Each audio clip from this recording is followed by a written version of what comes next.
bonsoir à tous, bonsoir à toutes. Merci d'être venus en nombre, merci d'être là.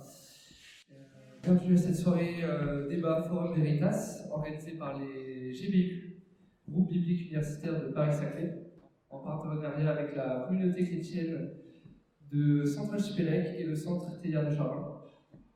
Et les GBU sont une association culturelle d'inspiration protestante qui réunit les étudiants pour réfléchir sur la Bible et son enseignement. Et elle est ouverte à tout étudiant désireux de discuter de la Bible, qu'il soit chrétien ou non. La communauté chrétienne de Centrale-Supélec vise à offrir une présence chrétienne dans notre école. Elle se réunit tous les mercredis soirs pour une messe suivie de temps de réflexion. Le Centre Thélière de Chardin, où nous sommes ce soir, est un centre catholique de dialogue entre science, philosophie et spiritualité, ouvert à tous, pour les étudiants, les chercheurs, les enseignants. Et le Forum Veritas sont organisés donc par le GBU, nous l'avons dit tout à l'heure, et il s'agit de rencontres qui visent à mettre en dialogue la pensée chrétienne avec d'autres visions du monde. Donc avec Lorenzo ce soir, qui est étudiant en physique à l'ENS, et moi, comme qui suis étudiant à Centrale, on a l'honneur d'animer cette discussion. Alors, ce soir, nous avons un thème très intéressant avec nos deux orateurs très qualifiés qui pourront nous apporter leurs éléments de réflexion. Le thème est « Les lois de la nature ont-elles besoin d'un législateur ?» Et comme première oratrice, nous avons Lydia Yeager. Bonjour et bienvenue, Lydia. Bonsoir. Lydia a étudié la physique et les mathématiques à l'université de Cologne et diplômée de la faculté libre de théologie de Vaux-sur-Seine. Elle enseigne à l'Institut biblique de Nogent-sur-Marne. Docteur de philosophie de l'université Paris 1er, Panthéon-Sorbonne, elle s'est spécialisée sur les sujets et rapports entre convictions religieuses et approche contemporaine des lois de la nature. Membre associé du Faraday Institute for Science and Religion à Cambridge, Lydia Yeager est l'autrice de divers livres sur la relation entre christianisme et science. Merci d'être là avec nous. Notre deuxième intervenant est Étienne Klein. Bonsoir monsieur, bienvenue. Vous êtes diplômé de Centrale Paris, docteur en philosophie des sciences. Vous êtes actuellement au laboratoire de recherche sur les sciences de la matière au CEA. Vous êtes également professeur à Centrale, notamment de philosophie des sciences, et vous avez écrit de nombreux ouvrages sur la philosophie des sciences, mais également la physique contemporaine et la physique quantique. Merci beaucoup d'être là avec nous ce soir. Je vais vous rappeler rapidement le déroulement de la soirée. Nous aurons principalement 3 temps. Le premier, ce sera 15 minutes d'intervention, de présentation pour chaque orateur. Vous aurez ensuite un temps d'échange entre vous, d'une durée d'environ 10-15 minutes, et nous finirons par un temps de questions du public qui durera entre 30 et 40 minutes. Pour le confort de tous, nous vous demandons de mettre vos téléphones en mode silencieux durant toute la durée de la conférence. Et sans plus attendre, je donne la parole à Lydia Yeager pour la première intervention de la soirée sur le thème que je rappelle donc, les lois de la nature ont-elles besoin d'un législateur ?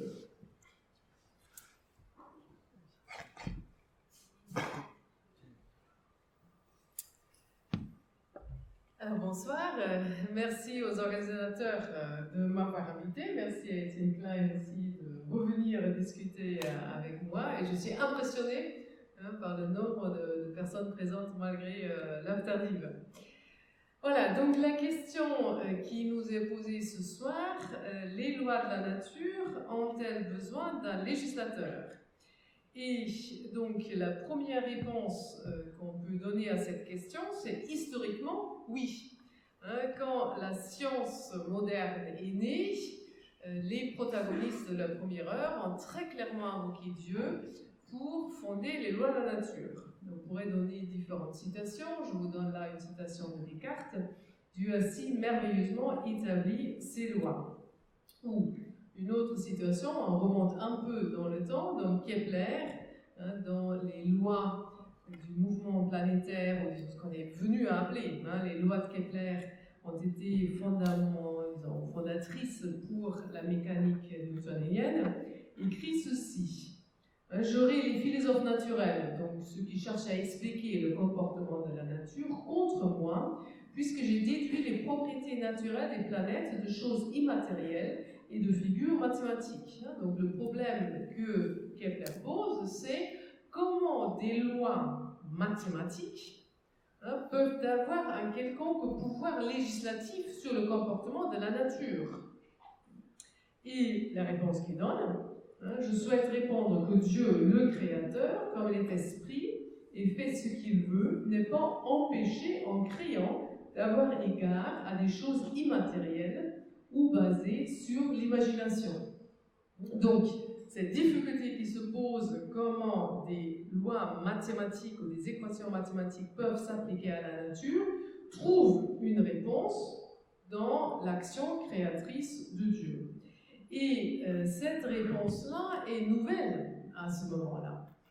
Donc nous sommes tellement habitués en fait à la science moderne qu'on a tendance à oublier que l'utilisation des mathématiques pour l'explication des comportements de la nature donc, est en fait récente. Voilà, donc est née avec la science moderne, donc en science médiévale largement d'inspiration aristotélicienne, on utilisait les mathématiques, mais non pas pour expliquer les phénomènes naturels, mais seulement comme outil de calcul dans ce qu'on appelait les sciences subordonnées, qui étaient la mécanique ou l'optique ou encore l'astronomie. Et donc les premiers scientifiques, qui ne s'appelaient pas encore scientifiques, mais pour simplifier je dis scientifiques, introduisaient les lois de la nature justement comme une nouvelle entité, vraiment dans cette idée-là que ce n'est pas seulement des outils de calcul, mais c'est des lois qui régissent le comportement de la nature et donc qui permettent d'expliquer cela. Alors, vous avez ici une citation d'un historien des sciences, donc John Henry, qui fait ressortir exactement ce point-là. Alors, je ne vais pas vous la traduire en entier, mais ce qu'il fait ressortir, c'est que les lois de la nature, donc à ce moment-là, prennent une nouvelle signification. Et pour expliquer comment appliquer des équations mathématiques à la nature, et pas en simple calcul, outil de calcul, donc référence faite au Dieu créateur. Donc, les lois ont-elles besoin d'un législateur au début de la science moderne pour mettre en place la notion de loi de la nature? La réponse est oui. Maintenant, évidemment, la question est-ce qu'aujourd'hui nous avons encore besoin du législateur? Et pour cela, on peut regarder des explications alternatives qui sont données aux lois de la nature. Je vous ai donné les 5 les plus courantes, donc que je vais évoquer très brièvement. Donc, le politisme, alors c'est plus tellement à la mode, et n'explique pas bien d'ailleurs les lois de la nature, surtout leur unité. Donc si vous avez plusieurs dieux dont aucun n'est omnipotent, vous ne pouvez pas comprendre pourquoi il y a un ordre universel donc, qui régit tous les phénomènes naturels. La nécessité mathématique des lois de la nature, donc une explication que David Hume essaye dans ses dialogues sur les religions naturelles, donc comme une option, il explore. Mais celle-là ne tient pas parce que les lois de la nature ne sont pas nécessaires, elles ne sont pas logiquement nécessaires. Il y a plusieurs systèmes de lois, par exemple la mécanique newtonienne, la mécanique relativiste, la mécanique quantique. Donc vous avez 3 systèmes de lois et pour savoir lequel choisir, il faut avoir recours à l'expérience. Vous ne pouvez pas simplement raisonner. Donc les lois de la nature ne sont pas les résultats d'une déduction logique. Donc ce n'est pas la logique qui les explique. Alors Kant, ça c'est fascinant, il propose une explication des lois de la nature comme la projection des structures de notre esprit sur le matériau des expériences. Alors c'est fascinant parce que cette idée-là permet effectivement d'expliquer une partie des lois de la nature. On peut déduire les lois les plus fondamentales de la physique d'un raisonnement transcendantal, donc d'un raisonnement conscient. J'ai eu la chance d'avoir un professeur de physique à l'université qui, en première année, justement nous a montré cela, plutôt que de nous écrire simplement les équations au tableau, nous demander de les apprendre par cœur. Donc c'est tout à fait fascinant, mais cette explication, aussi intéressante soit-elle pour les lois fondamentales de la physique, ne rend pas compte donc de toutes les lois de la nature, et elle n'explique pas non plus pourquoi il y a en fait une résistance du réel, pourquoi justement le scientifique ne peut pas simplement formuler une théorie et la déduire, mais qu'on a besoin d'expérience pour savoir quelles sont les lois formulées. Alors, les multivers, alors ça c'est une explication très à la mode. Donc, vous vous étonnez de vivre dans un monde régi par des lois de la nature unifiées. Il ne faut pas vous étonner parce que nous vivons, donc notre monde est juste un monde parmi tant d'autres. Il se trouve que nous vivons dans ce monde qui a un ordre légal universel. Mais, alors bon, il y a des livres entiers qui ont été écrits sur cette hypothèse. On peut déjà faire remarquer que c'est une thèse métaphysique extraordinaire. Donc, en plus de notre univers, on postule maintenant plein d'autres univers. Et surtout, le besoin d'explication n'est repoussé que d'un niveau. Alors, ok, on a expliqué les lois de la nature dans notre univers, mais maintenant il faut expliquer pourquoi le multivers qui est réalisé contient un univers avec un ordre naturel aussi remarquable que le nôtre. Donc, vous avez juste repoussé le besoin d'explication d'un coup. Alors, le panthéisme, là, c'est très populaire parmi certains scientifiques. Einstein, c'est le meilleur exemple qui vient à l'esprit pour cette explication. Et effectivement, le panthéisme explique le parallélisme entre les structures de l'esprit et l'ordre naturel, parce que c'est une vision du monde qui met l'un, donc l'unité, à sa base. Mais pour faire de la science, vous avez aussi besoin de diversité. Il y a différentes entités, il y a différentes sortes d'entités. Et donc, si vous partez simplement de l'un, de l'unité absolue, on ne voit pas comment on arriverait à la diversité de notre expérience. Lié à cela, le problème de la liberté humaine et aussi le problème du mal. Le panthéisme a du mal à faire place justement au mal, à la distinction entre le bien et le mal, parce que ça introduit une distinction radicale, mais qui n'a pas de place en fait dans la vision panthéiste. Et donc, très rapidement, quand on regarde ces différentes explications, aucune ne permet en fait de fonder les lois de la nature. Que faire? Juste pour dire que ce n'est pas seulement les chrétiens qui disent ça, donc je vous cite deux philosophes des sciences athées qui arrivent exactement à la même conclusion, que sans le Dieu législateur, sans le Dieu créateur, on ne peut pas expliquer les lois de la nature. Donc, la première est Nancy Cartwright, une philosophe américaine. J'ai eu la chance de faire ma thèse de doctorat en partie sur ses travaux. C'est toujours intéressant quand on travaille sur des auteurs vivants, on peut les rencontrer, on peut discuter avec eux. Et donc, j'ai donc eu le plaisir d'avoir des longues discussions avec Nancy Cartwright.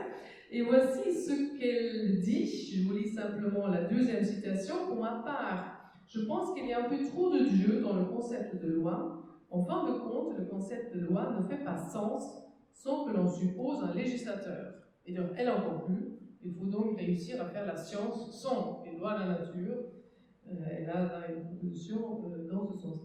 Et donc, une deuxième voie, donc Norman Swartz, aussi philosophe des sciences, qui écrit ceci: il est temps d'adopter, c'est la deuxième citation, donc il est temps d'adopter une philosophie des sciences entièrement naturaliste, débarrassée non seulement de la main de Dieu, mais aussi de son substitut actuel, non empirique, la nécessité nomologique, donc la nécessité introduite par les lois de la nature.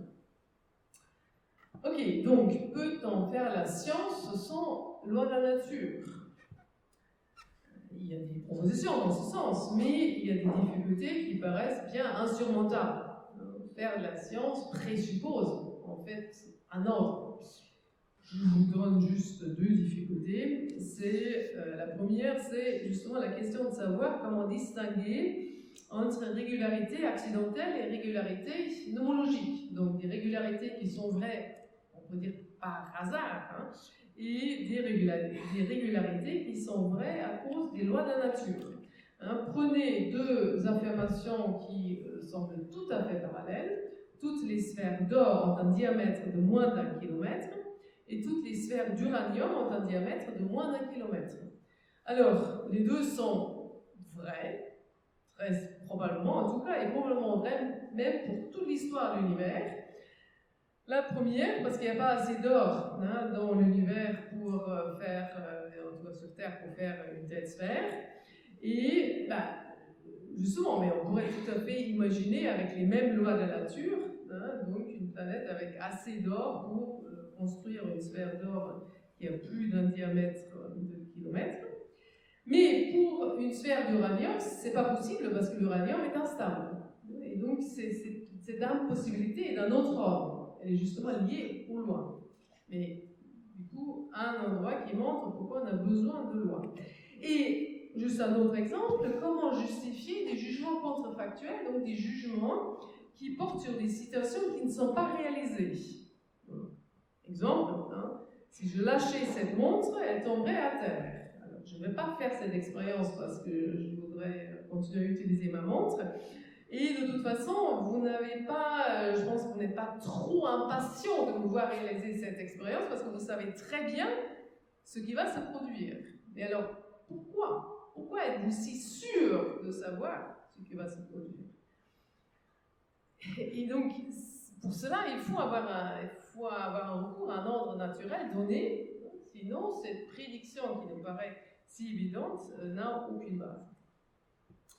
Donc, si les lois de la nature ne trouvent pas d'autre explication que le Dieu créateur, si on a besoin des lois de la nature, alors il reste encore un échappatoire. Donc, les lois de la nature ont-elles besoin d'une explication? Parce qu'après tout, on pourrait dire, ok, pour les mettre en place, au départ de la science moderne, on a besoin d'invoquer le Dieu créateur, mais aujourd'hui, voilà, on ne se pose plus la question, on constate simplement que les lois de la nature régissent justement la nature. Bon.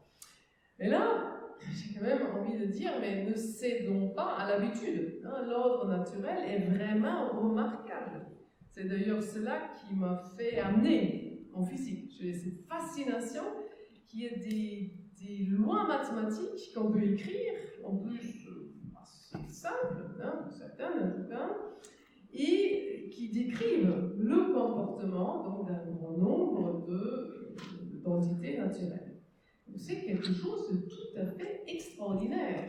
Et malheureusement, souvent la physique est enseignée sans transmettre cet émerveillement devant l'ordre naturel. Mais aussi, l'ordre naturel ne s'explique pas lui-même. La science présuppose, mais n'explique pas les lois de la nature. Donc, dès qu'on commence à faire la science, on présuppose toujours l'ordre légal.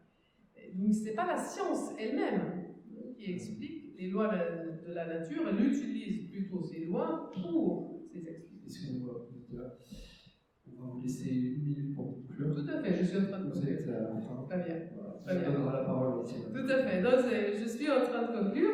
Donc, mais justement devant ce constat, pourquoi ne pas aller jusqu'au bout dans la recherche d'explications? Et je voudrais justement finir sur une dernière citation de Dennis Turner, donc théologien à Cambridge. Qu'est-ce qui est mis en jeu entre les théistes et l'athée? Le débat porte sur la légitimité d'une certaine sorte de question et le fait de savoir si l'on peut à bon droit poser a priori des limites à une capacité qui est, comme le dit Aristote, potentiellement infinie. De ce fait, ajoute Thomas d'Aquin, celle-ci ne sera pas satisfaite même par un objet infini. À nier cela, on nie Dieu à coup sûr et l'on obtient l'athéisme d'un seul coup. Mais en niant la légitimité de la question, on refuse également à l'intellect sa nature. Pour être athée, il est seulement suffisant de trouver que l'existence du monde, et j'ajoute de ses lois, doit être un fait au lieu à mourir. Merci pour votre attention.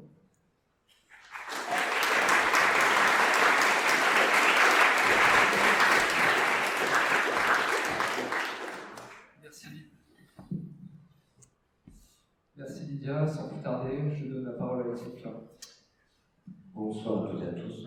Merci pour votre invitation. Je suis ravi d'être là devant vous, même si la question posée me rend nerveux. J'ai toujours l'impression, quand on essaie de faire discuter la science et la foi, qu'il y a un piège caché et qu'on essaie de tenter de démontrer l'essence de Dieu de façon scientifique. Et d'ailleurs, la question, est-ce qu'on peut penser les lois de la nature, plutôt les lois physiques, sans un législateur, laisse penser que connaissant les lois physiques, on pourra en déduire nécessairement qu'il y a eu un législateur qu'on assignera assez vite à Dieu. Et je pense que ma nervosité vient du succès d'un livre récent qui prétend que la science démontre Dieu. Et ce livre s'est vendu à un nombre considérable d'exemplaires, comme si ce qui nous intéressait à propos de la science, ce n'est pas la science elle-même, mais ses conclusions. Et donc, j'espère avoir le temps de m'expliquer, 20 minutes ça devrait suffire. Mais d'abord, loi de la nature. Il me semble que c'était les lois physiques. Les lois de la nature, on ne les connaît pas. On connaît des lois physiques, on a des théories physiques, la mécanique quantique et la relativité générale de la gravitation. Ces deux théories sont incompatibles l'une avec l'autre. Elles n'ont pas le même espace-temps. D'autre part, il y a des phénomènes biologiques que les lois physiques ne décrivent pas. Est-ce que les lois biologiques, si elles existent, bénéficient ou non d'une extraterritorialité par rapport aux lois physiques? Autrement dit, est-ce que la biologie s'exprime en vertu des lois physiques dans des conditions de grande complexité qui leur permettent d'émerger? Ou bien est-ce que les lois physiques, si elles existent, sont autonomes par rapport aux lois physiques? Les lois biologiques, est-ce qu'elles sont autonomes par rapport aux lois physiques? On n'en sait rien. Donc parler des lois de la nature comme si on les connaissait suppose qu'elles sont déjà connues et complètes, ce qui n'est pas le cas. D'autre part, quand on prétend que la science peut démontrer Dieu, on commet, à mon avis, ou plutôt on tombe dans une double naïveté. Naïveté à l'égard de la foi. Parce que si Dieu peut être démontré par la science, c'est qu'il a le statut d'un résultat scientifique. La question de l'atome, on l'a posée pendant des milliers d'années, jusqu'au jour où on a découvert l'atome. Et d'ailleurs, on a découvert l'atome, on a vite vu que l'atome ne ressemblait pas à l'atome qui avait été préalablement pensé. Donc l'atome est un résultat scientifique, mais il est différent de tout ce qu'on avait pensé de lui. Or, prétendre qu'on peut reconnaître Dieu comme un résultat scientifique suppose, puisqu'on le reconnaît, qu'on le connaît déjà. C'est-à-dire qu'on est capable de le caractériser de façon suffisamment précise, qui par le biais d'expérience ou bien d'un raisonnement déductif, permettent de dire c'est lui. Or, je ne crois pas que les théologiens soient d'accord à propos des attributs qu'on peut attribuer à Dieu qui permettraient de le caractériser. Et en admettant même qu'on démontre qu'il existe, est-ce qu'on est sûr qu'il n'a pas le même statut qu'un atome? C'est-à-dire qu'il serait même être très différent de la manière dont on l'avait pensé. Ensuite, c'est une naïveté à l'égard de la science, parce que ça suppose que la science est capable de conclure à propos de questions qui n'appartiennent pas à son champ. Or, si la science pouvait conclure à propos de questions qui n'appartiennent pas à son champ, c'est qu'elle aurait déjà terminé son travail. Or, s'il y a un campus à Saclay, c'est justement parce que la science n'a pas terminé son travail. Et par exemple, l'unification entre la physique quantique et la relativité générale, on la cherche toujours.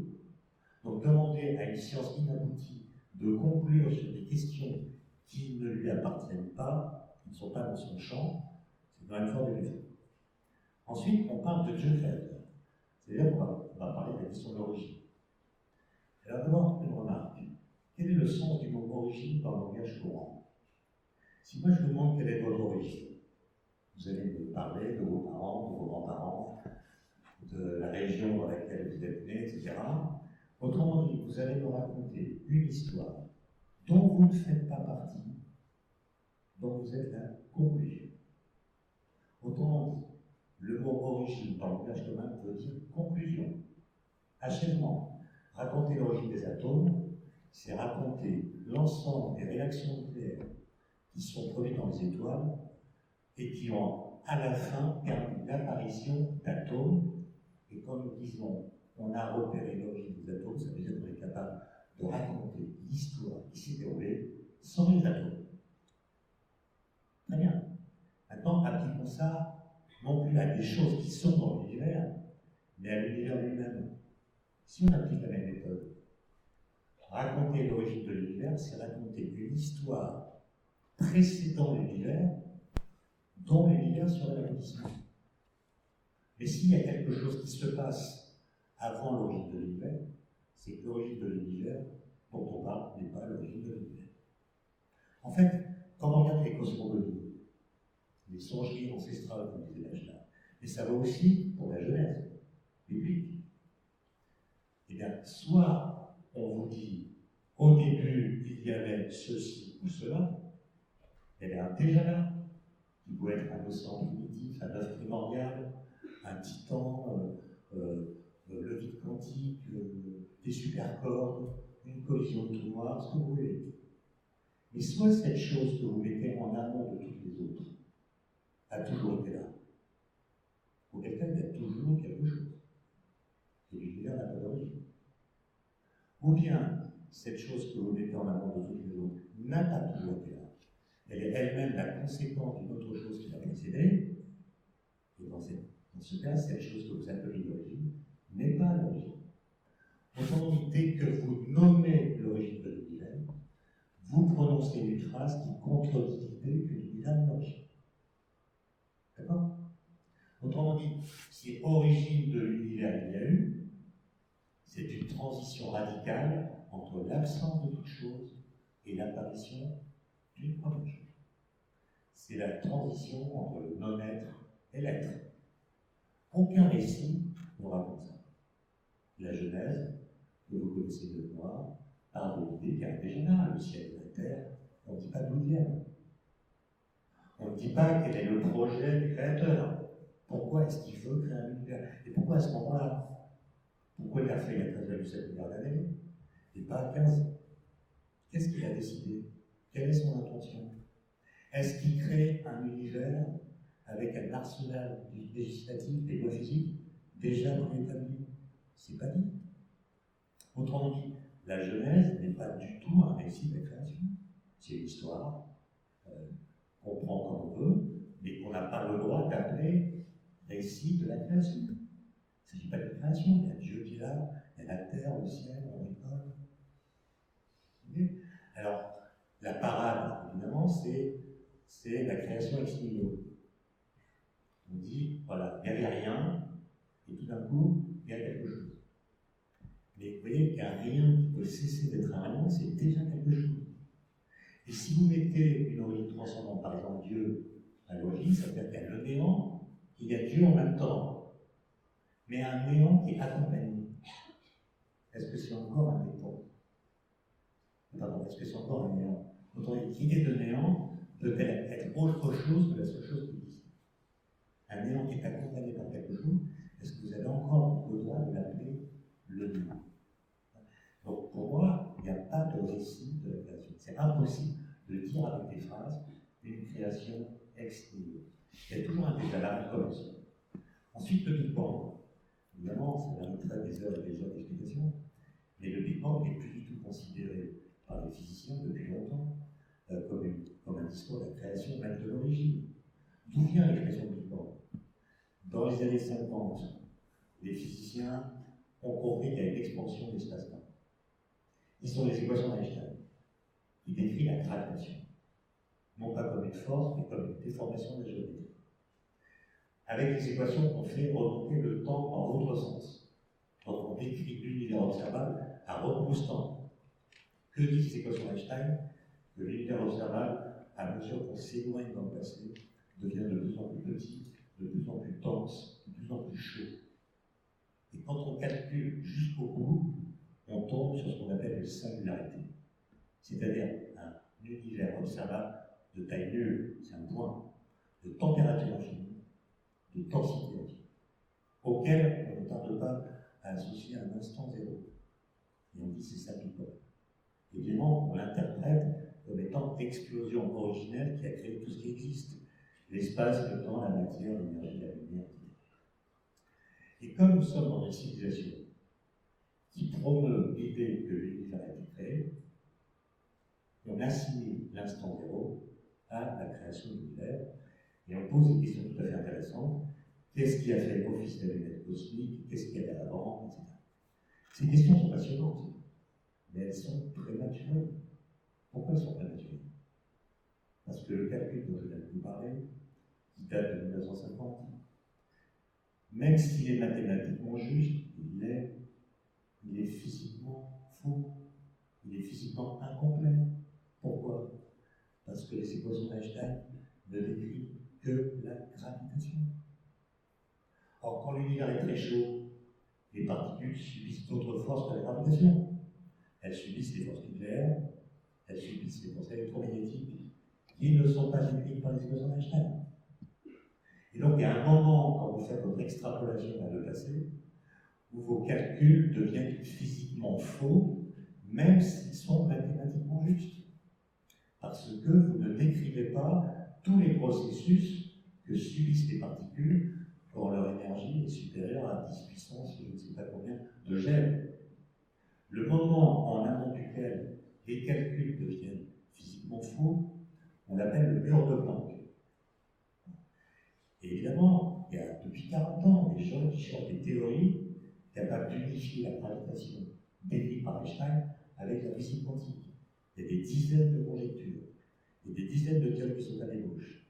Celle qui est la plus célèbre, c'est la théorie des supercordes, qui dit que finalement les particules sont des cordes qui vivent dans l'espace-temps à plus que 4 dimensions. Bon. On ne sait pas si c'est la bonne théorie, on va la tester. Et admettons que ce soit la bonne. Elle prédit mathématiquement, si elle est juste, que la température dans l'univers est nécessairement finie. Finie, ça veut dire non finie. Ça veut dire qu'en tout instant du temps et en tout point de l'espace, la température dans l'univers a une valeur inférieure à un certain seuil. Très élevé, mais pas infini. Il suffit que je dise cette phrase pour que l'instant zéro des modèles de Big Bang d'avant, avec une température infinie associée à l'instant zéro, passe un certain quart d'heure. La théorie des cordes vous dit cet événement-là n'a pas eu lieu. Autrement dit, quand vous l'appliquez à l'avant-mur de Planck, à la théorie des cordes, dans cette version de Big Bang, dit qu'il y avait un univers avant qui se contracte. Se contractant, il atteint la température maximale autorisée par la théorie des cordes. Il ne peut pas se contracter davantage, ça va montrer sa température. Et donc il va rebondir sur lui-même pour devenir l'univers en expansion qui est le nôtre. Dans ce schéma, le Big Bang n'est plus logique. C'est une transition de phase entre un univers d'avant et un univers d'après. Vous voyez bien que la théorie des cordes, on ne sait pas si c'est la bonne, c'est juste. Il faut qu'on regarde toutes les autres pistes théoriques, les scènes mariées la physique quantique et la relativité générale. Dans tous les cas, théorie des twisters, gravité quantique à boucle, et je vous passe le reste de la liste, dans tous les cas, quand vous appliquez ces modèles théoriques, certains qui quantifient l'espace-temps, d'autres qui augmentent le nombre de dimensions, d'autres qui disent que le vide quantique a toujours existé, etc. Dans tous les cas, la singularité associée à l'instant zéro disparaît. Ça ne veut pas dire que l'univers n'a pas d'origine.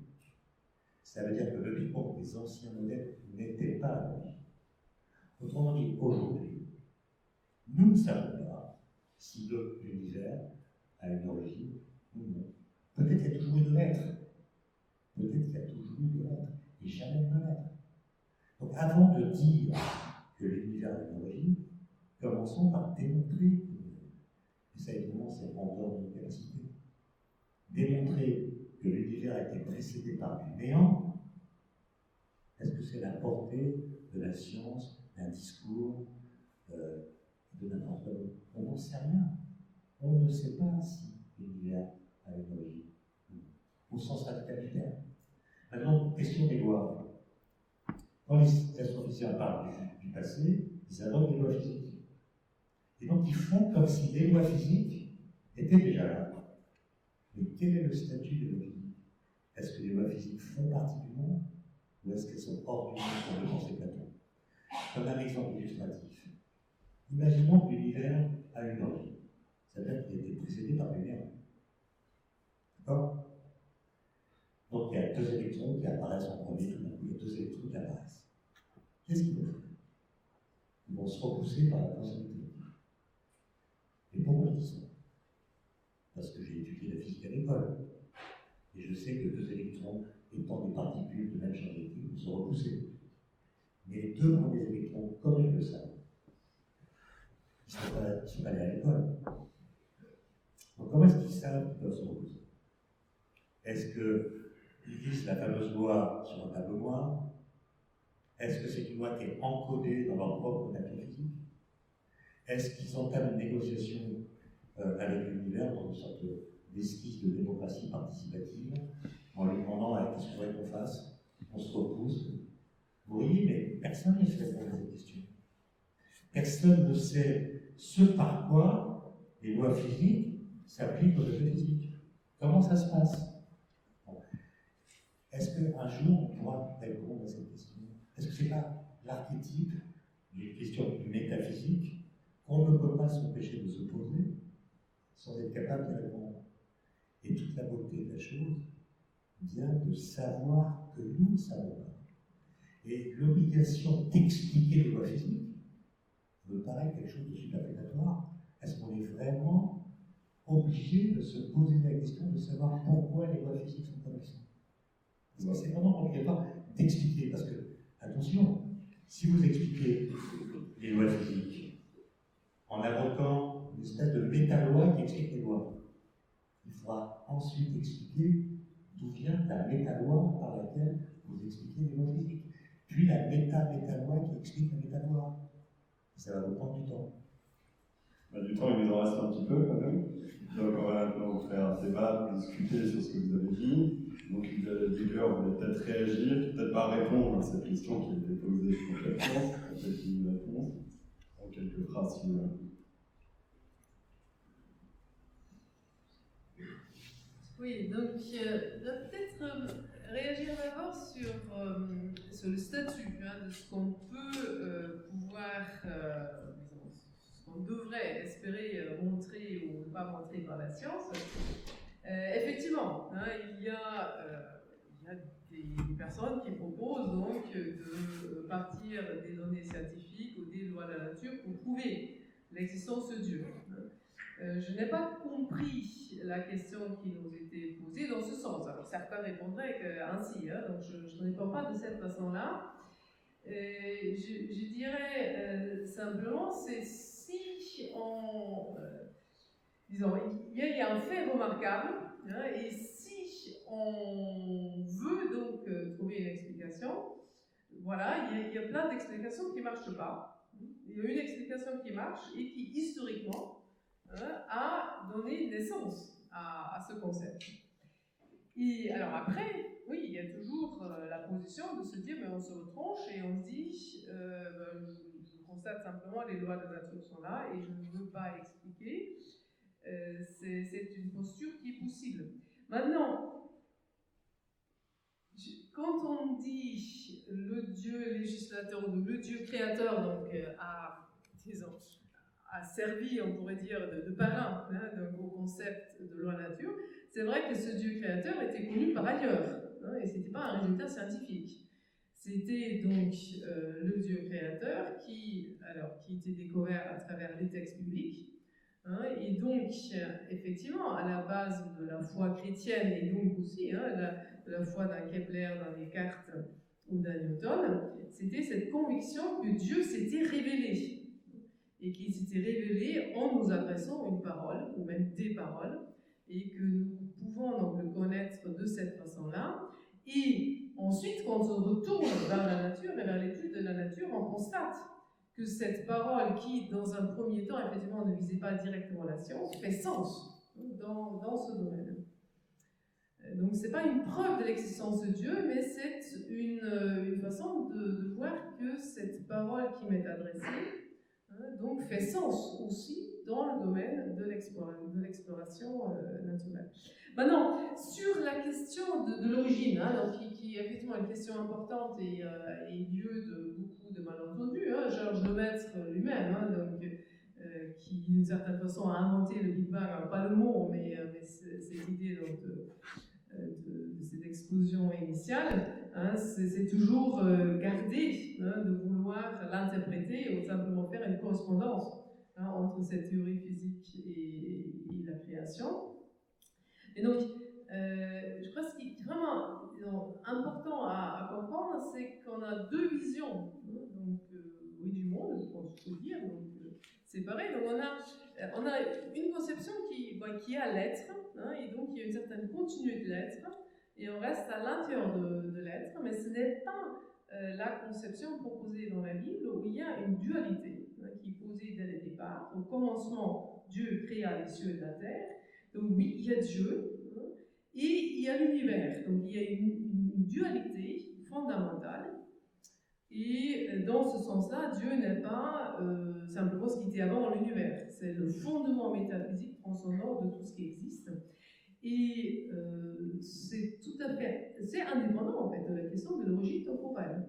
Donc c'est Thomas d'Aquin qui développe un argument là, lui il pense vraiment pouvoir prouver à l'existence de Dieu, mais sans faire intervenir l'origine temporelle. Et d'ailleurs, pour revenir à la question qui nous est posée ce soir, on ne pose la question de l'origine des lois de la nature, on ne pose pas une question temporelle.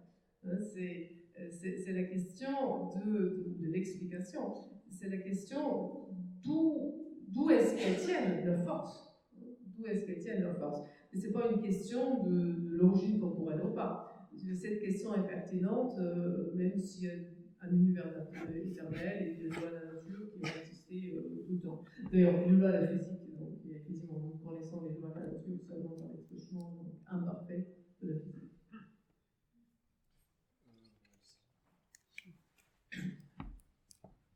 Alors, s'il y a un législateur, et si ce législateur qui a donc décidé des lois les connaissait, puisqu'il les a lui-même instituées, pourquoi est-ce qu'il les fait pas connaître dans les textes qui racontent l'origine de l'univers?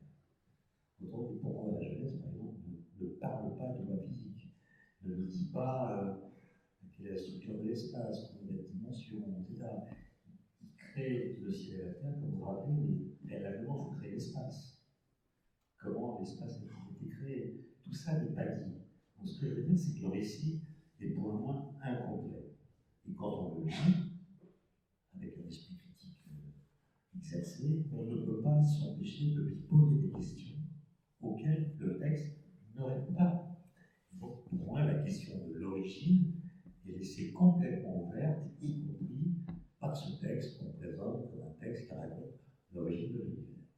Ensuite, on peut toujours faire des expériences contrefactuelles à partir de lois physiques. Par exemple, se demander qu'est-ce qui se passerait si dans l'univers, la constante de la gravitation, ou bien la vitesse de la lumière, ou bien la constante de structure fine avait une valeur différente de celle qu'elles ont.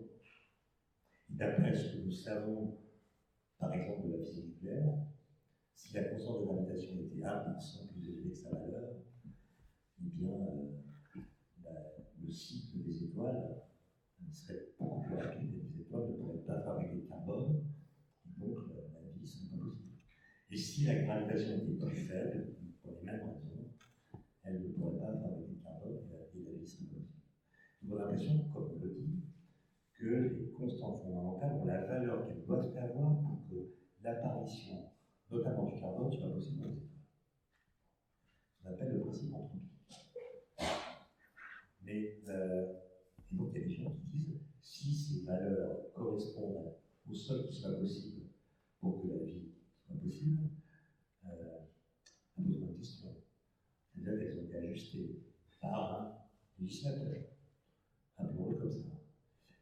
Mais ce législateur, c'est pas du tout celui dont on nous parle dans la Bible. Dieu n'est pas présenté comme un bricoleur qui dit à son assistant, tiens, t'as vu, le jet est trop grand, baisse-le d'un %, sinon ça va péter. Non, Dieu n'est pas un bricoleur de constante. Alors si vous le considérez comme un bricoleur de constante, ça veut dire que son statut, son halo symbolique s'effondre d'un coup. C'est un ingénieur. Un ingénieur qui fait de la simulation. Voilà. Et donc c'est ça que moi j'interroge. C'est qu'à chaque fois qu'on nous présente une réponse à ces questions, qui je le connais sont fatigueuses, on ne peut pas s'empêcher de poser d'autres questions qui viennent relativiser ou problématiser la réponse qu'on a apportée. Et je ne comprends pas non plus pourquoi on ne veut pas maintenir cette question en suspens. C'est-à-dire pourquoi on a absolument besoin de proposer une réponse. Ça sert à quoi? Admettons que vous sachiez exactement comment s'est passée la création de l'univers si tant est qu'elle est venue. Est-ce que ça change la vie? Est-ce que ça change la vie? Est-ce que le sens que vous donnez à votre existence dépend de la connaissance que vous avez du processus par lequel vous êtes arrivé ici? Et je veux une réponse sincère. Si vous étiez vraiment persuadé que c'est la connaissance que nous avons de l'univers qui déterminerait le sens que vous donnez à votre vie, tous les masters de cosmologie seraient envahis de candidats. Tout le monde s'intéresserait à la cosmologie. Alors, très peu de gens s'y intéressent. Très peu de gens. Très peu de gens sont faits des découvertes des astrophysiciens. Le boson de Higgs, pour le coup, une particule très importante, que d'aucuns d'ailleurs attendent à appeler la particule de Dieu. Ça a intéressé qui? C'est une découverte fondamentale qui a laissé nos concitoyens dans l'indifférence la plus absolue. Et donc je maintiens que si nous pensions pouvoir dériver la question du sens de la synthèse de nos connaissances, tout le monde s'intéresserait aux connaissances, ce qui n'est pas le cas.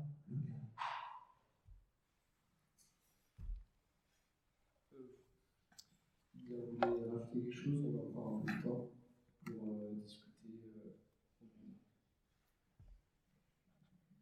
C'est peut-être regrettable qu'on ne s'intéresse pas plus aux connaissances. Vous n'allez pas vous contredire là-dessus. Non, mais ce que je veux dire, c'est que ce qu'on voit, et je fais référence au tirage d'exemple du livre dont je parlais tout à l'heure, c'est que les gens sont intéressés aux conclusions des scientifiques, pas à leur travail, pas à leur découverte. Ils s'intéressent non pas à ce qu'ils savent, non pas à ce qu'ils font, on s'intéresse à ce qu'ils pensent. Moi, je ne suis pas très intéressé par ce que pensent les scientifiques. Par contre, je suis intéressé par ce qu'ils savent et par ce qu'ils font. Hier, 2 Français ont pris Nobel. Est-ce qu'on vous a expliqué ce qu'ils ont fait? Moi, j'étais interrogé par des journalistes, qu'est-ce qu'ils ont fait? J'explique. Ils disent non, ça les intéresse pas. La question qui vient après, c'est à quoi ça va servir? Voilà. À quoi ça va servir? Mais à aucun moment, on explique ce qu'ils ont fait, ni ce qu'ils ont appris. C'est ça qui est intéressant. Ce qu'ils pensent, en général, ça dépend assez peu de ce qu'ils font. Je connais des scientifiques à Saclay, au CEA d'ailleurs, il y en a qui sont chrétiens, il y en a qui ne sont pas. Et donc, si vous leur demandez ce qu'ils pensent, sans doute que leur façon de parler va être irriguée par leur foi. C'est pas ça qui est intéressant. C'est plutôt ce qu'ils savent. Et ça, on leur demande jamais. On leur demande de conclure à propos des questions pour lesquelles ils ne peuvent pas faire réponse, notamment les questions métaphysiques. Je ne comprends pas cette hiérarchie. On devrait d'abord questionner sur ce qu'ils savent, et aussi sur ce qu'ils savent ne pas savoir. Ce qu'ils savent ne pas savoir. Les physiques des particules, sont des expériences dans lesquelles ils voient des quarks qui interagissent, qui ne savent pas dire d'où viennent les quarks. Et particulièrement élémentaire, on ne sait pas comment ils sont apparus. Le boson de Higgs, on a une idée. On peut décrire l'origine du boson de Higgs. Parce qu'on peut décrire une brisure de symétrie qui s'est passée avant son apparition, dont il est la conséquence. Là, on a un récit d'origine analogue à ceux que j'évoquais tout à l'heure. Il y a des tas de questions qu'on se pose, dont nous savons que nous n'en connaissons pas les réponses. Et c'est d'ailleurs pour ça qu'on fait de la recherche. C'est pour ça qu'on fait de la recherche. Le doute qu'on invoque toujours à propos de la science, c'est un doute très particulier. Ce n'est pas le doute de l'ignare qui ignore. Le doute du chercheur, c'est un doute qui est basé sur la connaissance. Le chercheur sait qu'il ne sait pas. Voilà. Il sait ce qu'il sait. Et il sait que ce qu'il sait ne répond pas à certaines questions pour lesquelles il n'a pas la réponse. C'est pour ça qu'il cherche. Il me semble que le fait de ne pas distinguer la science et la recherche, comme on fait souvent, on l'a beaucoup fait pendant le Covid, ça produit des effets ravageurs. La science, c'est des choses dont on ne doute pas. C'est des bonnes réponses à des questions bien posées. Il y a des questions qui ont été tranchées. Est-ce que la Terre est ronde? Oui. Est-ce que l'atome existe? Oui. Est-ce que les espèces vivantes évoluent? Oui. Il n'y a plus photo là-dessus. Vous pouvez contester ces résultats, mais vous ne pouvez le faire que si vous avez des arguments scientifiques pour le faire. Votre ressenti, vos préjugés, vos croyances ne sont pas des arguments suffisants pour contester un résultat scientifique. En revanche, nous savons ce corpus de connaissances que vous ne pouvez pas contester autrement qu'avec des arguments scientifiques. Nous savons qu'il est incomplet. Il pose des questions dont nous savons que nous n'en connaissons pas la réponse. Est-ce qu'il y a où est passée l'antimatière? On n'en sait rien. Est-ce que le neutrino, c'est un propre antiparticule? On n'en sait rien. Est-ce qu'il a été extraterrestre? On n'en sait rien. C'est pour ça qu'on fait de la recherche. Donc vous voyez, c'est ce doute-là qui est le moteur de la recherche. Mais quand on confond la science et la recherche, comme on n'arrête pas de le faire, le doute qui est consubstantiel à la recherche vient coloniser les domaines de science. Et on entend dans les médias, la science est le doute. Ah bon, la science est le doute. Et vous connaissez, vous, les physiciens qui, le lundi matin, en arrivant au labo, se mettent à douter l'existence de l'atome? Vous pensez vraiment qu'ils doutent? Non? Non, tout le temps. Attention. Alors, vous pouvez douter des résultats de la science au nom d'un scepticisme généralisé. À ce moment-là, je peux douter de votre existence à côté de moi, peut-être que j'ai halluciné, je suis en train de rêver. Autrement dit, la probabilité que vous existiez vraiment est beaucoup plus faible que la probabilité que l'atome existe. Parce que l'atome existe, il y a des preuves multiples. Vous, je ne sais pas.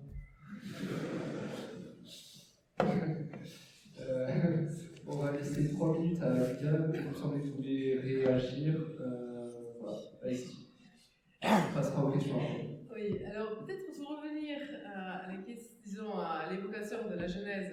Et donc, effectivement, ce texte ne donne pas les lois de physique. Ce n'est pas son objectif. Et alors pourquoi? Là, évidemment, j'avance ce qui me paraît probable, mais voilà, que son objectif, en fait, n'est pas ça. Mais c'est de mettre un cadre dans lequel l'existence humaine ensuite se place, et dans lequel la vocation humaine aussi se place. Et donc c'est pour comprendre qui est l'homme et quelle est sa place sur cette terre et quelle est sa vocation, qu'il y a ce récit. Et donc en particulier, la science en fait partie de sa vocation. Et donc le texte de la Genèse ne donne pas toutes les réponses pour que sa clé existe. Alors de façon un peu abrégée, mais que ça fait partie du projet du Créateur pour l'humanité, qu'il y a des questions, effectivement, auxquelles c'est à l'homme de trouver la réponse.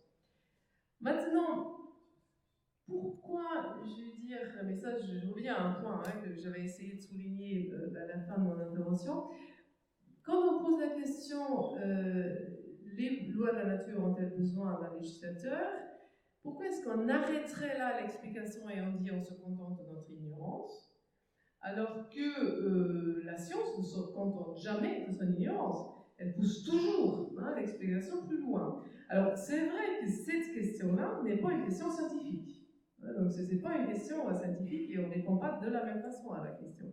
Mais pourquoi la recherche d'une réponse serait inintéressante, impertinente, en sachant que la réponse ne vient pas de la science, mais d'une cohérence qu'on découvre dans une vision, alors ou dans une réponse en fait qui m'est donnée, parce que je me vois d'abord destinataire d'une parole avant que je parle sur Dieu.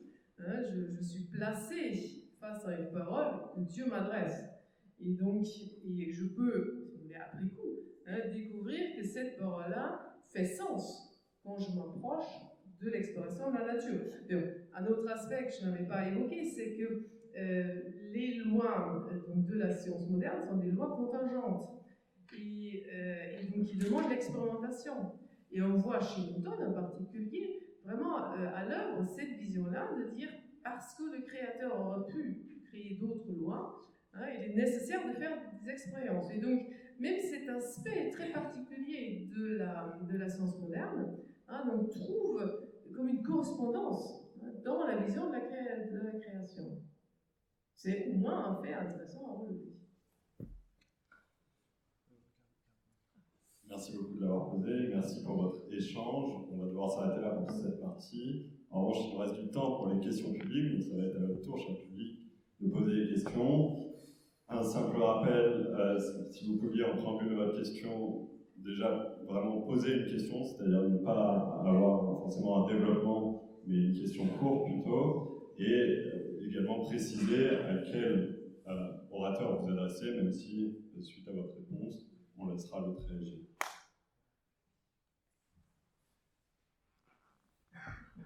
Alors devant, il me semble que ça vient réagir en premier.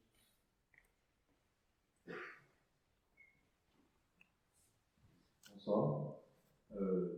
Deux questions. Quelle est les lois de la physique donc, sont pour la plupart déterministes? Quelle place laisse-t-elle au libre arbitre? Et deuxièmement, Monsieur Klein, quand est-ce que vous donnez des cours de philosophie des sciences? Car ça manque cruellement et j'ai quelques après-midi disponibles. Est-ce que la deuxième question est pour vous? La deuxième question, j'essaie d'avoir la réponse auprès de la direction des études, et j'espère l'avoir avant le début des cours. Pour l'instant, je pense au mois d'avril, mais je n'ai pas le cas. Et la première question, le libre arbitre, ça renvoie à l'idée justement de liberté. Et libre arbitre, c'est forcément quelque chose que vous allez décider, mais que vous ne pouvez pas démontrer. Puisque même quand vous pensez agir librement, rien ne dit qu'il n'y a pas des variables cachées qui déterminent ce qui s'en met de votre choix et pas votre choix. Autrement dit, ça interroge le sens du mot hasard, qui dans la langue dit une chose et son contraire. Car le hasard, c'est ce qui n'a pas du tout de cause, la contingence pure, c'est donc ce qui pourrait ne pas avoir lieu, et le même mot désigne des phénomènes qui sont déterministes, dont les causes sont cachées. Alors, donc, le mot hasard va dire, il veut dire à la fois ce qui est complètement aléatoire et ce qui est déterministe, de façon secrète. Donc, je ne sais pas qu'on reprenne la question, mais par exemple, le symbole du hasard, c'est le D. D'ailleurs, le hasard vient de l'arabe hasard qui veut dire le D. Or, un D, il a un mouvement parfaitement déterministe. Mais, c'est pas parce qu'un mouvement est déterministe qu'il est prédictible. Donc, le mouvement du D dépend de tellement de paramètres que vous ne maîtrisez pas que vous ne pouvez pas prédire le résultat, bien qu'il soit déterminé par la dynamique qui va suivre la vie. C'est pareil pour le libre arbitre. Est-ce que c'est une apparence? Moi, je pense qu'il faut simplement le postuler métaphysiquement. Je postule que j'ai du libre arbitre, ce qui me permet d'assumer ma responsabilité. Je peux peut-être rajouter qu'il ne faut pas considérer comme un acquis que les lois de la physique expliquent tout. C'est pas parce que les lois de la physique seraient déterministes, d'ailleurs les lois de la physique, en tout cas telles que nous les connaissons aujourd'hui, sont plutôt indéterministes, mais c'est pas parce que les lois de la physique seraient d'ailleurs déterministes ou indéterministes hein, que le libre arbitre serait simplement un phénomène physique. Hein, donc si on a une vision de la réalité justement à plusieurs niveaux, hein, vous pouvez justement, il y a des phénomènes biologiques et des phénomènes psychologiques qui justement ne relèvent pas des lois de la physique. Et donc c'est pas parce que vous avez décidé sur la question de déterminisme ou indéterminisme au niveau physique hein, que vous avez déjà dit quelque chose de pertinent sur la liberté. Et alors, je voudrais de rajouter, donc pour revenir donc, aussi à la question de la création, donc le Dieu qui se révèle dans la Bible est un Dieu personnel, et donc un Dieu qui agit avec liberté. Et donc là aussi, il y a donc une correspondance hein, entre le Dieu, fondement de tout, justement, ce n'est pas le destin, comme dans le stoïcisme, hein, c'est pas le fatum, c'est pas un grand plan déterministe, mais c'est une personne. Hein, et donc, la personne humaine aussi, justement, dans son caractère personnel et donc doué de liberté, trouve une place naturelle dans un monde créé par ce Dieu-là. Une autre question? Je pose à l'esprit. Quand je parle dans la pièce d'à côté, et quand je dis dans la Bible, Dieu dit, je le dis en tant qu'homme de foi. Quand à ce micro, dans ce débat, vous dites, dans la Bible, Dieu dit, Dieu s'adresse à l'homme, Dieu parle à l'homme, quel est le statut épistémologique de ce que vous dites là? Est-ce une affirmation de foi ou une base de connaissance? Mais disons, la foi est à la base de toute connaissance. Il n'y a pas de connaissance sans foi. Il y a toujours, hein, à la base de toute connaissance, un engagement de foi. La question, évidemment, est de savoir quelle foi. Mais dans ce sens-là, même d'ailleurs, à toute affirmation scientifique, il y a un engagement de foi. Hein, donc de foi dans l'existence de la réalité, dans la capacité d'écrire aussi cette réalité, dans la confiance de mes collègues scientifiques. Donc je dirais, disons, la foi n'est pas opposée à la connaissance, mais toute connaissance repose sur un engagement de foi.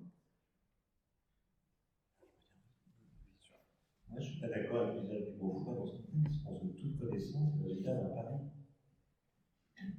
Il fait un pari, c'est-à-dire on fait l'hypothèse que Galilée dit il se pourrait bien que le langage de la nature soit les mathématiques, c'est un pari. C'est un pari. Et après, d'autres vont s'engouffrer dans ce pari et le faire réussir à certains endroits et échouer à d'autres. Et donc, ce n'est pas de la foi au sens religieux du terme, c'est un jeu en fait. On fait l'hypothèse que, quand Einstein dit je fais l'hypothèse qu'un corps juclide, une personne en juclide ne sent pas son poids, ça c'est une sorte de constat qui provient de l'expérience de pensée, et ensuite il mathématise la chose pendant 8 ans. C'est un pari. C'est un pari. Après, il a son formalisme, son équation, il dit si mon équation est vraie, alors il doit exister des ondes gravitationnelles, des trucs qu'on va finir par détecter. Il n'est pas dans la foi, il est dans le pari. Il joue avec la réalité en essayant de la. Plus que de la décrire, parce qu'on dit souvent les lois physiques décrivent le réel. Mais c'est beaucoup mieux que ça. C'est que les lois physiques agissent comme un trône ontologique. Les lois physiques des théories dont j'ai parlé sont des théories qui prédisent l'existence de choses qu'on n'a jamais vues. Qu'on n'a jamais vues et qu'on finit par découvrir parce qu'elles sont prédites par les équations. Les exemples sont innombrables.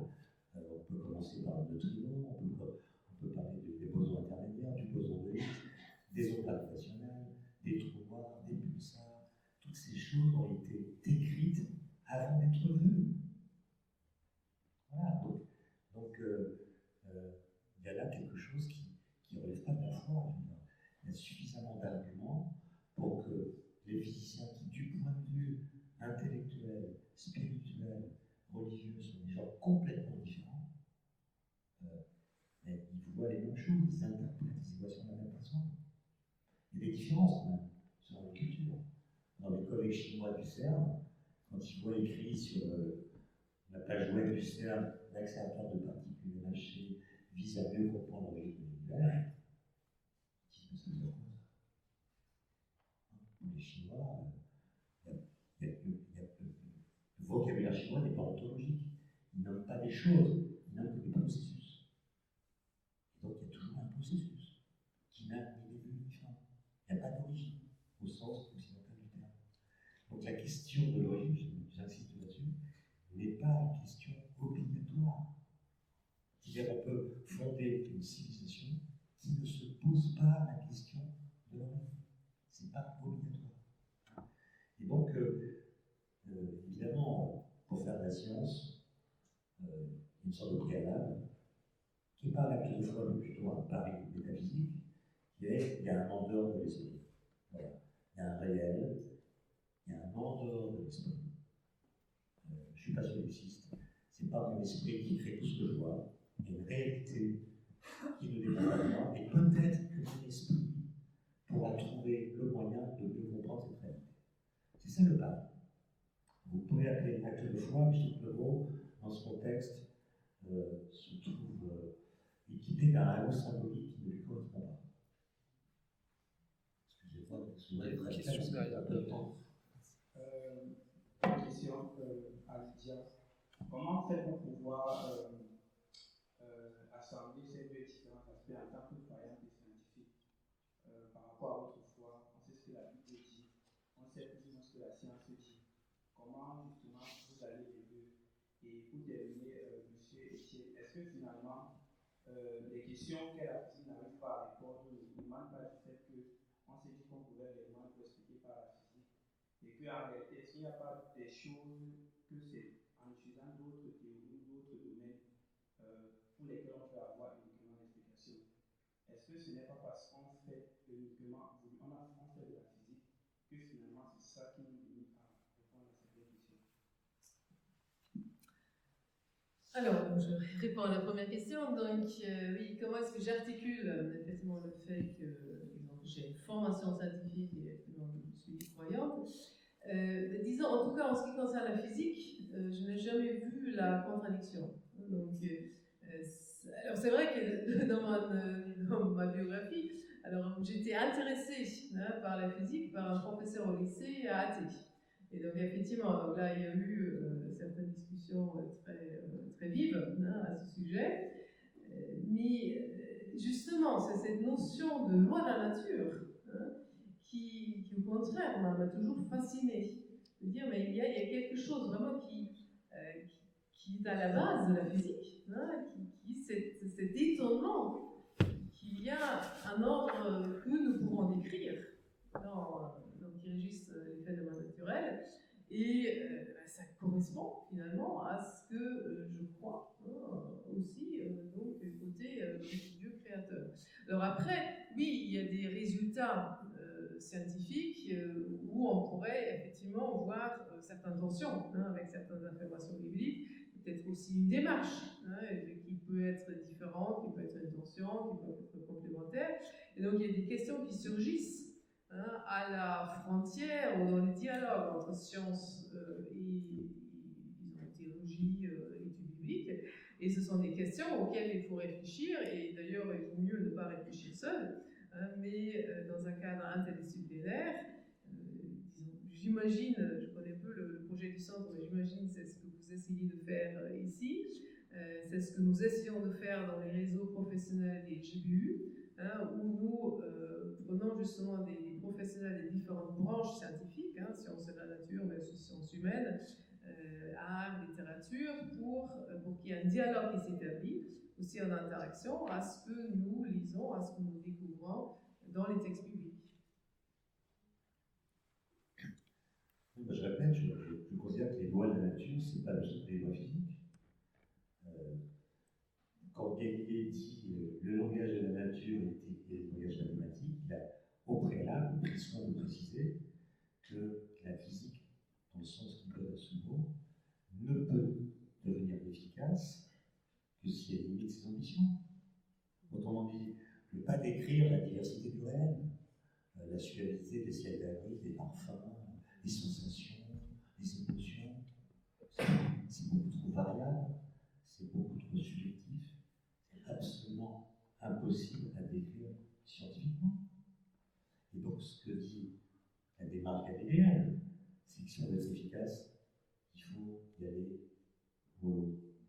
Il faut réduire ses ambitions et ne s'intéresser qu'à ce qu'il appelle l'essence des choses, qui, elle, est mathématisable, facilement, simplement. Prenez la chute des corps. Imaginez que vous faites tourner tous les corps possibles dans l'atmosphère, des légers, des lourds, des qui ont des formes bizarres. Vous changez la météo, du vent, pas de vent, de la pluie. Regardez le mouvement des corps qui tombent. C'est infernal. Infernal, impossible à décrire. Donc Galilée se dit, mais qu'est-ce qui se passerait si ces corps tombaient dans le vide? Et il ne peut pas faire l'expérience, on ne sait pas faire le vide à l'époque. Mais par un stratagème intellectuel, il arrive à la déduction que dans le vide, tous les corps tomberaient à la même vitesse, et leur vitesse de chute serait proportionnelle à la durée de la chute. Que ce soit une enclume, une plume, c'est pareil. Voilà, c'est ça le truc. Donc il ne décrit pas la nature. Il décrit un contexte très idéalisé dans lequel les lois physiques se donnent d'une façon claire et limpide. Sinon, après, la démarche va se complexifier, mais personne ne décrit la nature. Enfin, c'est trop compliqué. La biologie, c'est beaucoup plus compliqué que la physique. En fait, en physique, vous avez très peu d'entités élémentaires. En gros, vous avez les quarks et les leptons. C'est tout. Et puis, vous avez des lois mathématisées. En biologie, c'est bien plus complexe. Vous avez des structures auxquelles vous associez des fonctions. Et les lois de la biologie, jusqu'à preuve du contraire, ne sont pas mathématisables. Non. Et donc, les lois de la nature devraient les inclure. Ce qui aujourd'hui n'est pas le cas. On n'a pas de description exhaustive de la nature. Ensuite, monsieur, j'ai un peu sourd, je n'ai pas compris votre question. Mais en gros, j'ai cru comprendre que vous demandiez si on pouvait trouver finalement des explications qui permettent de répondre aux questions que la physique ne permet pas de trancher. Évidemment, oui. C'est très facile. C'est-à-dire que vous pouvez, si vous avez des questions, formuler des réponses, organiser d'une façon argumentée, qui boucle la fin. Évidemment. Et d'ailleurs, tout le monde le fait, plus ou moins. En tout cas, si vous avez besoin d'avoir des réponses aux questions ultimes, vous pouvez trouver des réponses et les argumenter. Il n'y a aucun problème avec ça. À condition que vous ne vous interrogez pas trop sur la question de savoir si c'est vrai ou pas. Autrement dit, le piège, c'est ce que j'appelle la couette mentale. C'est de se fabriquer des explications auxquelles nous croyons parce qu'elles sont douces comme des couettes mentales. Or, il se peut que la vérité soit triste. Autrement dit, le fait que ça vous convienne comme réponse n'est pas le signe que c'est vrai. C'est le signe que vous aimez cette réponse. Bonsoir, je ne pas vos questions à l'utile. J'ai l'impression qu'en physique, on utilise souvent une formulation lagrangienne avec un principe de génération. Et je me demandais, est-ce que c'est pas là un principe duquel on pourrait obtenir toutes les propriétés comme la dimensionnalité du espace-temps et des choses comme ça? Est-ce que c'est pas là une loi mathématique un peu universelle? Oui. Là, franchement, j'ai bien envie de vous parler de formulation lagrangienne, c'est ça? Oui. Principe de non-action. Est-ce que, par exemple, je sais quand on a des cordes, on parle d'un lagrangien. Ouais. Est-ce que c'est là un peu la loi fondamentale qu'on suggère, qu'on présuppose avant de faire la physique? Oui, on peut décrire toutes les interactions par des lagrangiens. Ce qu'on appelle le lagrangien du modèle standard de la physique des particules. C'est un lagrangien unique qui décrit la gravitation, pas la gravitation justement, qui décrit les deux forces nucléaires, fortes et faibles, et l'interaction électromagnétique. Il manque la gravitation. C'est justement ça, ma question, est-ce que vous pensez qu'il y a un lagrangien qui donne la gravitation? Si je savais répondre à cette question, j'aurais été mauvais. Comme je ne sais pas, c'est que je ne sais pas.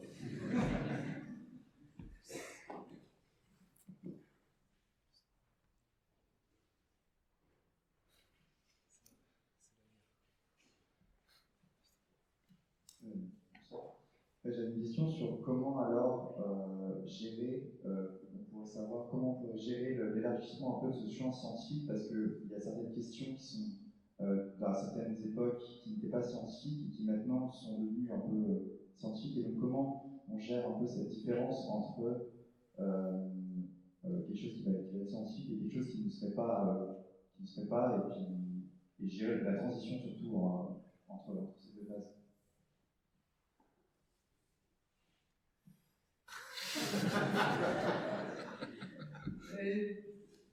Disons, je pense déjà qu'il faut travailler dans son époque, hein, avec ses questions, avec ses connaissances. Et disons, on ne peut pas anticiper, hein, je dirais, ce qui sera la science d'ici 100 ans, d'ici 200 ans, et quelles questions elle nous posera et quelles réponses peut-être on trouvera. Semble quand même, mais là je brisque, hein, parce qu'une fois que j'ai dit qu'on ne sait pas ce que la science sera d'ici 200 ans, semble quand même qu'on peut être assez certain que la question de l'explication des lois de la nature, disons, ne trouvera pas sa réponse scientifique, même dans une science perfectionnée, évoluée, etc., d'ici 200 ans. Donc, si je dis loi de la nature, oui, donc je suis d'accord que c'est une façon un peu abrégée, hein, d'exprimer les choses, mais c'est quand même cette observation, hein, que nous faisons, que le comportement, disons, des phénomènes naturels suivent des lois. Alors bien sûr, il y a des abstractions, etc., mais voilà, donc il y a donc cet ordre légal que je constate, hein, qui permet d'ailleurs des prédictions. C'est pas du tout quelque chose qui, justement, c'est une vraie question, hein, pourquoi notre monde est ainsi.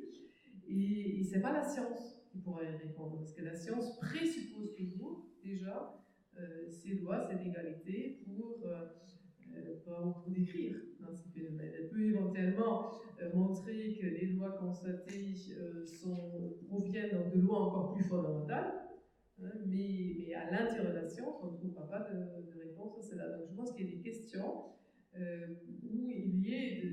nous avons des bonnes raisons de penser qu'on ne trouvera jamais une réponse scientifique. Alors je vous donne un autre phénomène, c'est la raison, hein, donc la raison humaine.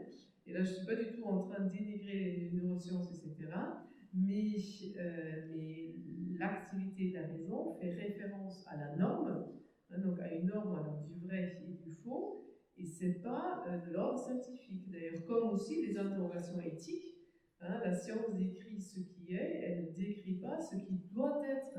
Et donc, les interrogations éthiques ne trouveront pas une réponse scientifique. Ça ne veut pas dire que les sciences ne pourront pas contribuer, hein, donc à ces questions-là, mais les sciences ne pourront jamais fournir elles-mêmes les normes. Alors les normes morales, mais aussi les normes rationnelles. Donc, voilà. Donc pour dire oui, de toute façon, il faut s'adapter, il faut se laisser surprendre, il y a quand même des bonnes raisons de penser qu'il y a des questions auxquelles la science ne saura jamais répondre. Moi, je suis d'accord. On va prendre une dernière question. Du coup, on a pas mal parlé des questions qui échappent à la démarche scientifique, à l'empirisme. Et mis à part le côté un peu arbitraire de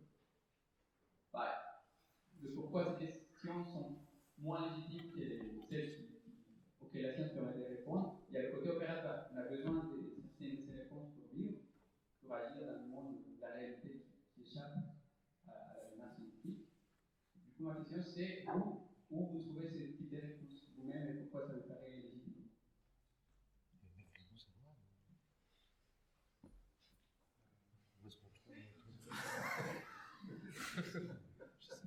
Je veux dire, quelles sources de connaissances autres que la science vous permettent de trouver des réponses aux questions qui nous semblent importantes et qui échappent au domaine scientifique? Disons, je ne pense pas que la science effectivement apporte toutes les réponses, et donc il y a. Alors j'ai déjà référé à la Bible, donc effectivement, hein, je trouve un certain nombre de réponses, voilà, dans la Bible.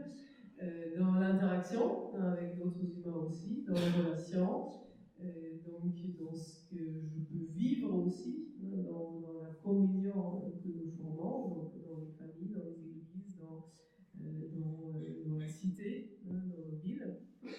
Donc effectivement, il y a d'autres sources, hein, donc, pour vivre que la science, et heureusement, et parmi lesquelles, je vais dire, la plus importante, oui, pour moi, c'est la Bible et la communauté des humains. C'est une question difficile, bon, enfin, en plus intime. Mais bon, voilà, moi, je crois que tout le monde a compris que je défends l'idée que la science, les sciences ne répondent qu'aux questions scientifiques. Et les questions scientifiques, c'est des petites questions, elles ne sont pas nombreuses. Par exemple, si vous prenez le champ de la physique des particules, les questions qu'on se pose, elles ne sont pas nombreuses, il y en a 4-5. La supersymétrie, est-ce qu'il y a un ou deux bosons de Higgs, etc. C'est un petit nombre de questions. Est-ce que les neutrinos sont leurs propres particules, voilà. Est-ce qu'il existe des particules de meilleure masse? Vraiment, des questions sur lesquelles on travaille. Il n'y en a pas d'autres. Et donc, ces questions étant peu nombreuses, et n'étant par nature que scientifiques, j'ai l'impression que l'époque moderne les dénigre. C'est-à-dire qu'on s'intéresse beaucoup plus aux questions pour lesquelles la science ne propose pas de réponse. En fait, moi j'aime le bébé avec le débat. Moi, mon combat, c'est le contraire. C'est de valoriser les connaissances. De dire oui, on ne répond pas à toutes questions, mais ça, c'est une connaissance. Il faut en prendre connaissance, justement, et en tenir compte de notre façon de penser le reste. Parce que je vois bien et le Covid a démontré, on voit la naissance d'une forme de relativisme avec l'idée que tous les points de vue se valent, que le bon sens est une arme critique suffisante pour dire ce qu'il faut penser de tel médicament, de tel truc. On n'y connaît rien, mais on a un avis. Ça m'agace. Donc moi, c'est pas le sens de ma vie. Donc mon combat, c'est de dire, ça c'est une connaissance. C'est une connaissance, c'est pas la même chose qu'une croyance. Et quand je dis ça, je ne dénigre pas mes croyances. Je dis, c'est une connaissance.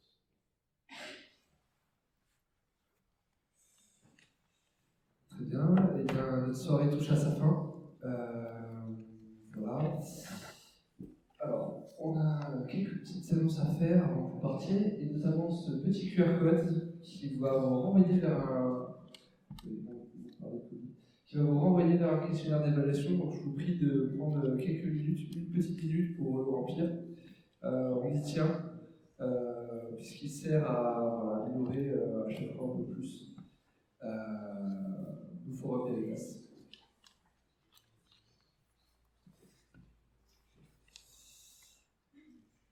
Pendant que vous remplissez ce questionnaire, peut-être on passera à ce que après, on a des milliers d'autres heures d'enregistrement de forum Veritas sur des questions diverses et variées, et qui sont sur YouTube, donc qui sont sur la chaîne Forum Veritas France. Donc si ce format vous intéresse, sachez qu'il y en a beaucoup sur YouTube. Voilà. Et la prochaine qui aura lieu, eh bien, ce sera Peut-on croire en Dieu et en la théorie de l'évolution, donc qui aura lieu le mercredi 18 octobre de cette année, avec un philosophe chrétien et un philosophe athée. Voilà. Vous avez également le Comptoir, qui est le podcast des groupes bibliques universitaires et lycéens, qui réfléchit à la culture, la société, la science, la foi, et qui vous propose des chroniques, des interviews, mais également des morceaux de musique. Vous pouvez avoir le QR code qui est là, mais vous l'avez aussi sur les plateformes plus classiques comme Spotify, Deezer, etc. Ensuite, je vous rappelle que les différents groupes locaux du GBU de Paris-Saclay accueillent tous les étudiants dans un esprit de dialogue, de respect, quelle que soit leur conviction religieuse. Ensuite, il n'y a pas de slide, je crois, mais demain, vous avez ici même une conférence à 19h, intitulée « Regard croisé sur la lumière » entre une artiste, un théologien et un scientifique. Je remercie nos orateurs pour la qualité de vos interventions et tous ceux qui ont permis également que cet événement ait lieu ce soir. Nous allons malheureusement devoir nous arrêter là, et je vous remercie d'avoir assisté à la soirée. Et si les orateurs ont quelque chose, vous nous remerciez pour la qualité de nos interventions, pour avoir lisé un texte. Donc vous l'avez écrit avant. Ça, pour moi, c'est un acte de foi.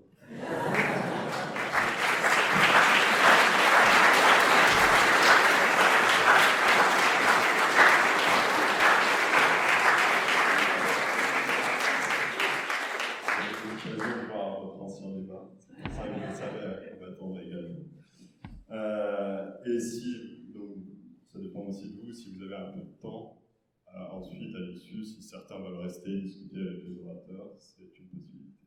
Merci beaucoup.